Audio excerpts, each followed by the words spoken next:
15 ans de stabilité politique, 15 ans de stabilité économique.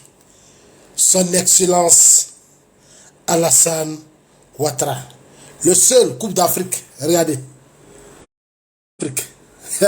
Il organise et puis il prend. Vous voyez tout ça? Il organise et puis il prend. Il a organisé la Coupe d'Afrique. Et puis il a pris.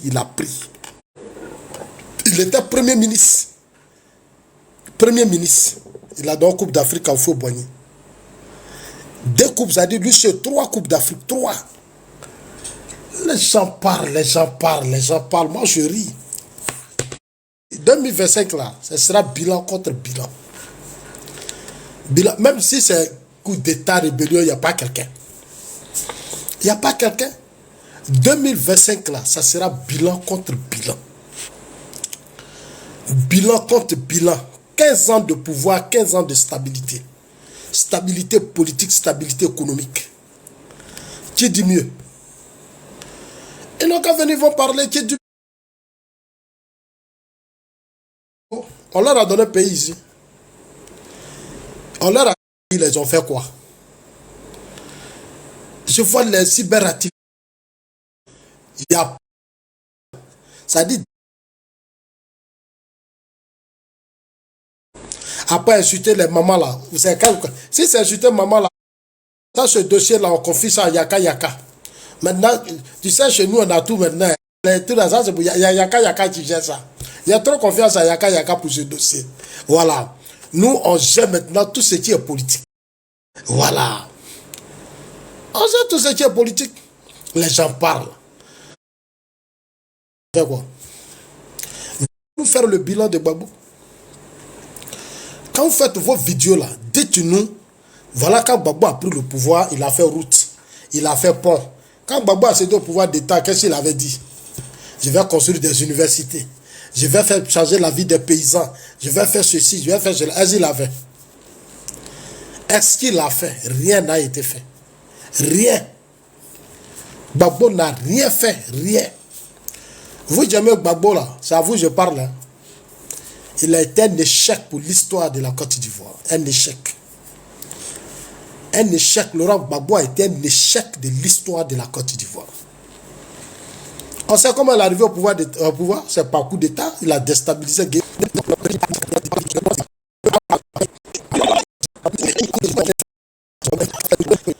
On sait que c'est dans la précipitation que Bédié a fait venir Tchitiam. On leur a dit, je leur ai dit depuis le début, c'est dans la précipitation. Bédié savait, Bédié a dit, allez, bon, je paye tes cotisations, tout. Il faut venir rapidement. Dès que je mets, il est venu là. C'est à ce cadre, c'est au groupe, les enfants de Magouille, les Vallons, aujourd'hui, ils sont coincés. À quelques mois des élections, il a fallu Arthur Banga. Et je voudrais vraiment dire merci à Arthur Banga. Parce que je ne comprends pas les militants du PDC-RDA. Je ne sais pas pourquoi ils sont ingrats comme ça. Ils sont ingrats. Au lieu de dire merci à Arthur Banga, vous l'insultez. Vous dénigrez Arthur Banga. C'est Arthur Banga qui vous a permis de voir clair dedans.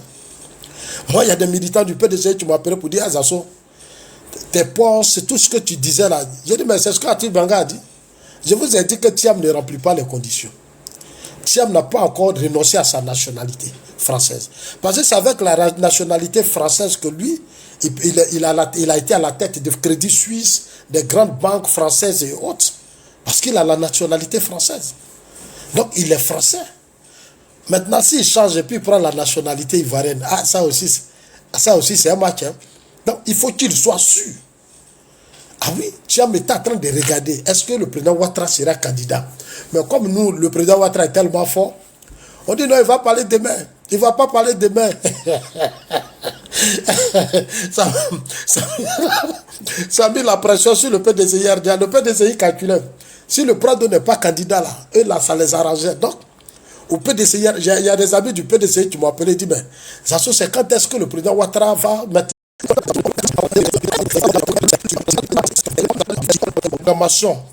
la programmation militaire, la loi de programmation militaire. Gbagbo dit qu'il va prendre le pouvoir là. Il va sécuriser le pays. Dans son livre qu'on appelle, comme on appelle ça, la refondation, il a mis dedans programmation militaire défense. Il a pris le pouvoir, il a dit à Lida Kwasi va à l'Assemblée nationale. La loi de programmation militaire n'est pas passée. Ce n'est pas passé à l'Assemblée nationale. Les députés FPI ont bloqué le dossier. Les députés FPI ont bloqué le dossier. On dit Lida Kwasi là, il va devenir riche. Donc eux-mêmes, ils ont combattu. Lida Kwasi n'ont pas payé les armes pour protéger les frontières de la Côte d'Ivoire. L'argent n'est pas sorti de l'Assemblée nationale. Regardez chez nous, hier, le ministre de la Défense, le ministre d'État, Tene Birahima, il n'y a pas que 2 mois, il est passé devant les députés. 500 000 milliards. Ouais. Non, 500 milliards. Oui, 500 milliards si je ne me trompe pas. Il a présenté ça devant les députés du RHDP. On a voté. C'est adopté. Beaucoup de milliards. On va payer les armes encore. On va payer nos F-16, on va payer nos armes. Les drones, tout ça, on va payer beaucoup de milliards investis encore. C'est que le camp Gbagbo n'a pas réussi. Nous, on réussit ça parfaitement. Nous, on réussit ça parfaitement. Les Ivoiriens, Michel Akora, les Ivoiriens souffrent de quoi? Michel Akora, dis-moi, les Ivoiriens souffrent de quoi? Tu dis les Ivoiriens souffrent, je veux savoir les Ivoiriens souffrent de quoi? C'est ce que je veux savoir. De quoi les Ivoiriens souffrent? Dites-moi, moi je veux savoir. Les Ivoiriens souffrent, les Ivoiriens souffrent. Il n'y a pas de pays au monde où les gens ne souffrent pas. Dans tous les pays du monde, les gens souffrent. C'est vous qui avez géré ce pays. Quel a été le bilan que vous avez laissé avant de partir? Vous avez laissé un pays en lambeaux, un pays cassé, un pays détruit que vous l'avez laissé. Nous sommes en train de tout reconstruire. Vous les avez laissé une guerre, une rébellion, des guerres inutiles. Depuis vous êtes mort là, c'est vous qui avez gouverné ce pays. Quel a été l'apport que vous avez apporté dans ce pays? Si les Ivoiriens souffrent, c'est parce que vous n'avez rien foutu. C'est parce que vous n'avez rien foutu. On vous a donné ce pays là, vous avez fait quoi? Les Ivoiriens souffrent. Mais vous avez géré ce pays. Qu'est-ce que vous avez fait pour que ces Ivoiriens ne souffrent pas? Vous n'avez même pas pu protéger le pays. Que les Ivoiriens souffrent. Aujourd'hui, les Ivoiriens sont protégés. Les Ivoiriens la préfèrent une Côte d'Ivoire en paix stable. Tout ce que vous faites là, vous voyez les Ivoiriens vous suivent. Ils ne vous suivent plus parce qu'ils ont compris vos jeux. Les Ivoiriens ont compris vos jeux. Ils ne vous suivent plus parce qu'ils ont compris vos jeux. Ah mais oui. Vous boycottez, vous faites des palabres inutiles. Ils ont compris que vous êtes de gros plaisantins, que les Ivoiriens souffrent. Dans quel pays au monde les gens ne souffrent pas? Même en Europe, là, les gens souffrent. Et ce qu'on doit retenir, nous avons la stabilité politique, nous avons la stabilité économique. De grands chantiers sont lancés. Après 2025, on va maintenant mettre l'accent sur le social. En Côte d'Ivoire, il n'y a pas famine. Les Ivoiriens se promènent. C'est ici les grandes stars viennent. Il y a beaucoup de choses qui se passent en Côte d'Ivoire ici. Les Ivoiriens aujourd'hui sont fiers de leur pays. Ils sont fiers. Regarde la Coupe d'Afrique, ils se sont mobilisés. La Côte, partout où moi je passe, là, partout où je passe, les gens disent à ça, le président Ouattara n'a qu'à rester au pouvoir. C'est ce que les gens me disent. Hein. On dit qu'il n'a qu'à rester parce que le travail qu'il fait là, nous on est trop fiers. Il n'a qu'à rester, on est trop fiers. Grâce à lui, depuis, il n'y a pas de guerre, il n'y a pas de coup d'État, le pays va bien. Je dis, ah bon, lui, il a fait, c'est un homme du système mondial. Quand on a les gens comme le président Ouattara là, le pays est béni. Ah mais oui, le pays est béni. Que les Ivoiriens souffrent. Il faut dire, c'est toi qui souffres. Nous, on ne souffre pas, nous, ça va bien. Ça va bien, on mange nos garbas, on mange nos atchekés, nous, on mange nos poissons, nous, on n'a pas de problème parce qu'on vient de très loin. On vient de très loin. Au fur et à mesure, ici, on vous a donné ce pays-là, vous avez fait quoi? Vous, les pro-Babo, là, les pro-Soro, là, vous avez fait quoi? Vous avez pris 60% du territoire, pillé, volé, fait du n'importe quoi. Allez prendre café, cacao, de choses, allez vendre ça avec le... Et puis vous dites, les Ivoiriens souffrent. Vous avez laissé quel héritage aux Ivoiriens quand vous étiez au pouvoir? Vous avez laissé quoi? Avant de dire que les gens souffrent, il faut dire ce que tu as laissé. Qu'on a laissé une dette de 6 000 milliards.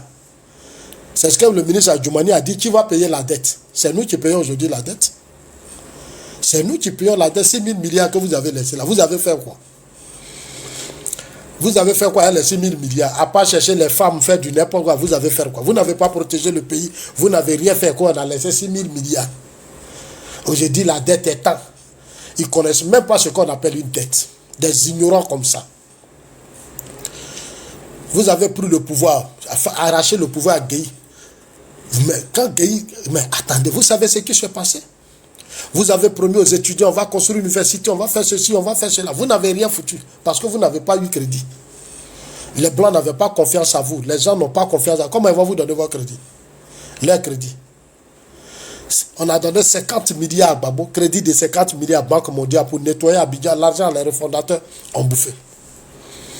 Les refondateurs ont bouffé l'argent là. Ils ont bouffé. Ils n'ont rien foutu.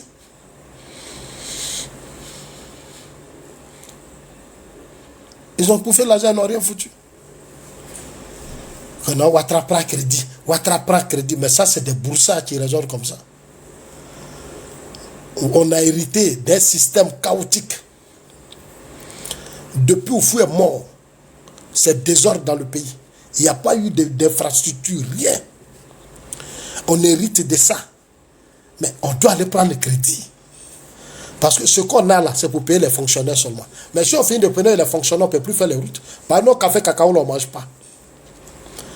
On ne mange pas. Tout ce qu'on produit là, on ne mange pas. Non, il faut aller à l'extérieur pour échanger avec les autres. Il faut grouiller, il faut les convaincre. Ah, que non, Ouattara prend crédit. Ouattara prend crédit. Moi, je prie Dieu chaque jour pour qu'on nous donne des crédits. Ah, mais oui, il y a beaucoup d'entreprises qu'on doit relever. Gagnois là, c'est sur CIB. Gagnois, dites à chose, comment on appelle ça? J'attends des gens là qui disent, oui, votre propre frère, Gbagbo, l'État, il était au pouvoir, puis ils ont fermé CIB de Gagnois. Il pouvait relever l'entreprise CIB. Il pouvait le faire. Il pouvait le faire. Il pouvait le faire. C'est sûr que le CIB est fermé. Tous les marchés de Gagnois sont fermés. Il n'y a rien là-bas.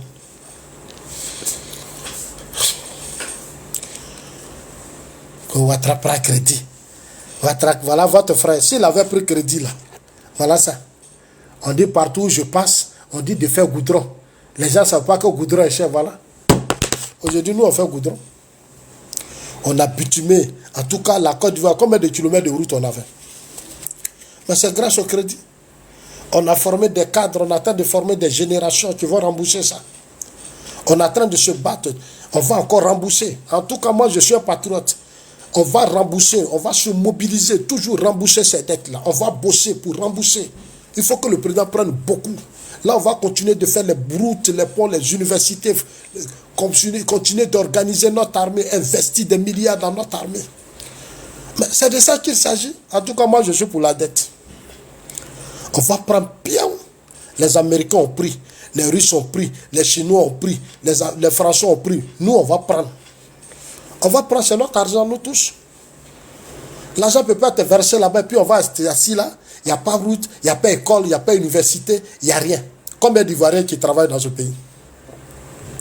Les Américains, ils sont économiquement forts parce que les 250 millions là travaillent. C'est un pays industrialisé. Nous, on a quoi chez nous ici? Soro, Gbagbo, Bedi ont détruit ce pays. Ils n'ont rien apporté. Rien. C'est avec quoi on allait développer ce pays? Avec quoi? Et les gens, avec leur mentalité de broussard, de villageois comme ça, c'est eux qui sont... Moi, je suis des panels là qui distraient les gens. Vous avez laissé quoi aux Ivoiriens? Quand vous êtes... Même rébellion, petite rébellion, vous n'avez pas maté. Petite rébellion là, vous n'avez pas maté. Une rébellion, ça se mate. Depuis que nous, on est au pouvoir, les Soro n'a pas fui. Il a dit dans l'AES. Il sait qu'il ne peut pas. Parce qu'on se connaît. Tous ceux qui sont dans l'AES là, on se connaît. Là où ils dorment là, nous, on est déjà passé par là. Ceux qui comptent sur les gens de l'AES là, on compte sur les gens de l'AES pour renverser Ouattara. Là, il y a des idiots comme ça là. Des gens, des broussards comme ça. Votre AES, ils vont faire quoi? Bientôt, ils vont organiser les élections. Bientôt là, on va leur imposer des élections dans peu de temps. Ils vont tomber un à un. Vos gens de l'AES là, ils vont tomber un à un comme des fruits pourris. Ils vont partir. On va finir l'Ukraine d'abord. Après les négociations là, on va reconstruire l'Ukraine. On va dire ici là, allez, vous allez voir ce qui va se passer. Et la Côte d'Ivoire sera le pays. Donc, le président Alassane Ouattara, Prado, il est fort. Chers amis, bon, moi c'était pour vous dire Bonne soirée. Voilà ici, CI.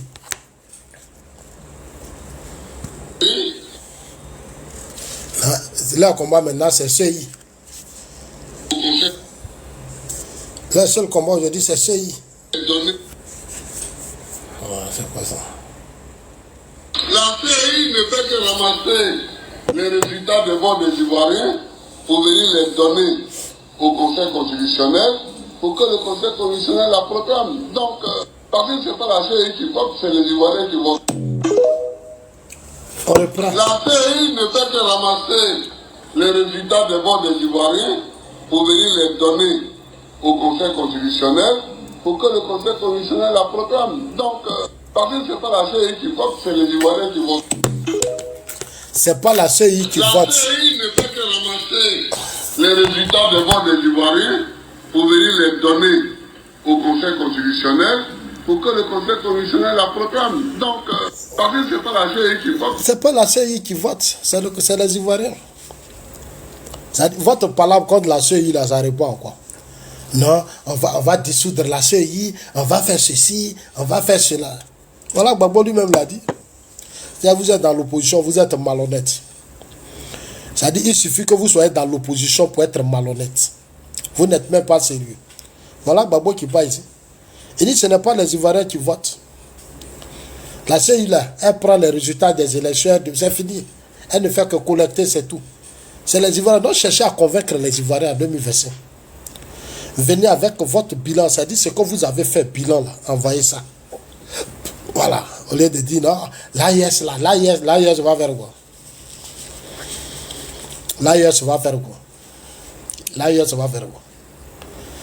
Des gens dans leur pays, ils ont des problèmes, ils souffrent là-bas. Toujours, chaque jour, les terroristes tuent. Chaque jour, les terroristes tuent. Chaque jour, les terroristes tuent. Vous arrivez au Burkina, ce sont des morts. Au Mali, des morts. Au Niger, des morts. Des incompétents notoires à la tête de ces pays-là. Aujourd'hui, ils sont à quel niveau?